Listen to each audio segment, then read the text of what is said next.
Umeshawahi tumika katika madhabahu na ukaona ya kwamba kuna uwepo fulani wa Mungu ambao si wa kawaida. Wakati unapotumika na unahisi ya kwamba uwepo si wa kawaida kwako, inaonyesha ya kwamba Mungu anakutumia. Hata wewe mwenyewe hujiamini ya kwamba mambo ninayoyazungumza haya yanatoka kwangu. Si wewe, Mungu sasa unatumika. Wewe unatumika sasa, si wewe tena.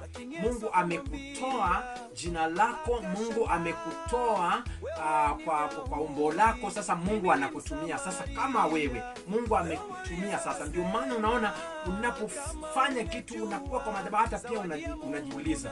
Kuna siku moja nilijiuliza nilipokuwa ninahudumu kwa Kisumu, nikasema ni kweli ni mimi ninayohudumu? Hapana, ni Mungu alikuwa ananitumia. So wakati ule sikukuwa mimi tu Steve, bali alikuwa ni Mungu alikuwa ananitumia. So nimetaka tu kuongea jambo fulani hapa ambalo watumishi wa Mungu nataka tujirekebishe pale.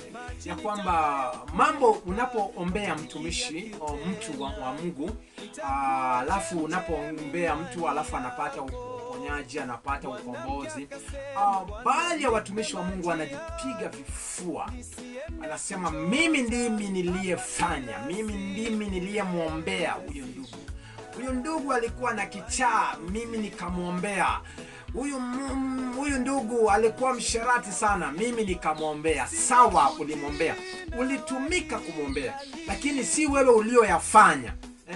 Ati kama si mimi. Huyu jamaa, huyu alikuwa na kifafa, kama si mimi angekuwa wapi? Hilo jambo ni jambo baya sana. Ni jambo la hatari kwanza kwa midomo ya watumishi wa Mungu. Jifundishe Mungu anapokutumia kutenda jambo, wacha kuligamba kusema ya kwamba kama si mimi.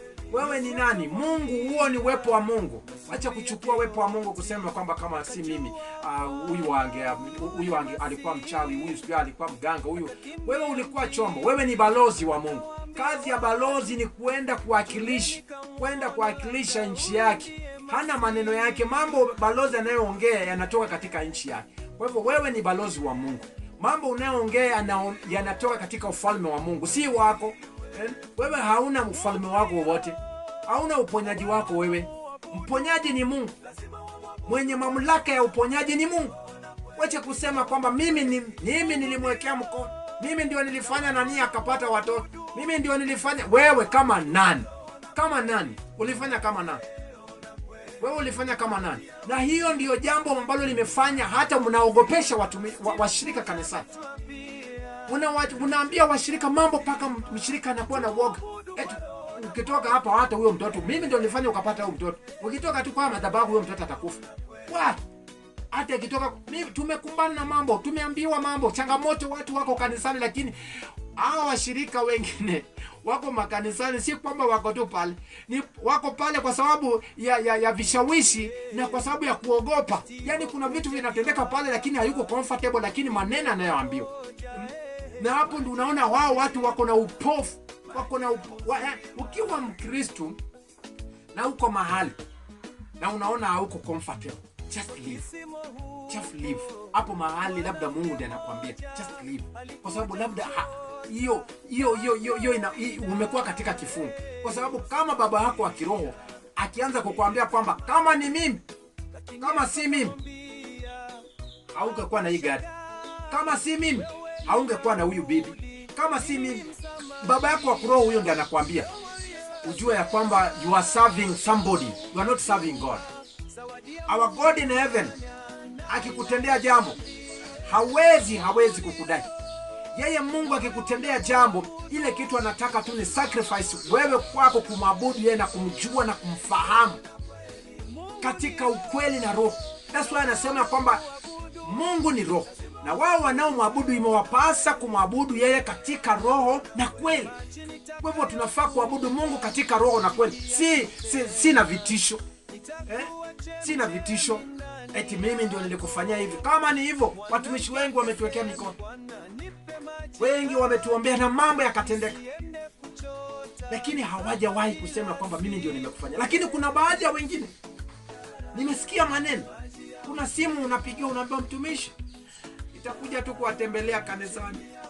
Lakini baba yangu aliniambia, ndiye alifanya. Baba yako alikwambia sawa, ni baba yako wa kiroho, unafaa kumheshimu, unafaa kumsikiza.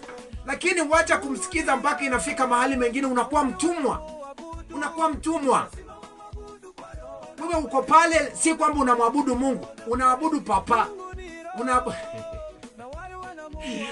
Wewe unaabudu yes baba, yes baba, yes, say it. Say what? Watumishi wa Mungu, tukuze watu wa Mungu. Hao watu si wako. Hata mtumishi wa Mungu alisema nataka watu wangu. Wewe uko na watu wako. Kuna mambo nimesikia juzi. Mtumishi wa Mungu mmoja alimwambia mchungaji rafiki yangu kwamba anataka watu wake. Sasa mimi nikashindwa. Huyu jamaa ako na watu wake. Nikamwambia I was sharing with that man of God kwamba huyo ni mganga. That guy is not a man of God. Kwa sababu watu ni watu wa Mungu. Mungu ndiye aliyo na watu. Wewe kama mtu uko na watu gani? Wewe kama uliye na Yesu angekufa msalabani, angesema mimi naenda kukufa, naacha watu wangu. Naenda kuacha watu wangu, niende nikufa. Angekufa. Alifanya mission yake yenye Mungu aliyemtuma. Akaifanya, akaenda akasulubiwa, akateswa. Akapitia mateso kwa ajili sisi tupate wokovu. Tupate wokovu. Kama Yesu aliteswa akapitia mateso hayo, sisi tupate tu wokovu. Na wewe mwenye Yesu alikufa kwa ajili yangu na wewe, Mungu amekuchagua ya kwamba uwe balozi wake, ulishe kondoo wake kanisani. Unaanza kutetea watu wa Mungu. Unamwambia mimi kama si mimi ndio nilifanya. Ukinitoka that's cult. That one is cult. Hiyo ni cult. Na government wanafaa pia waanze kuchunguza hizi makanisa.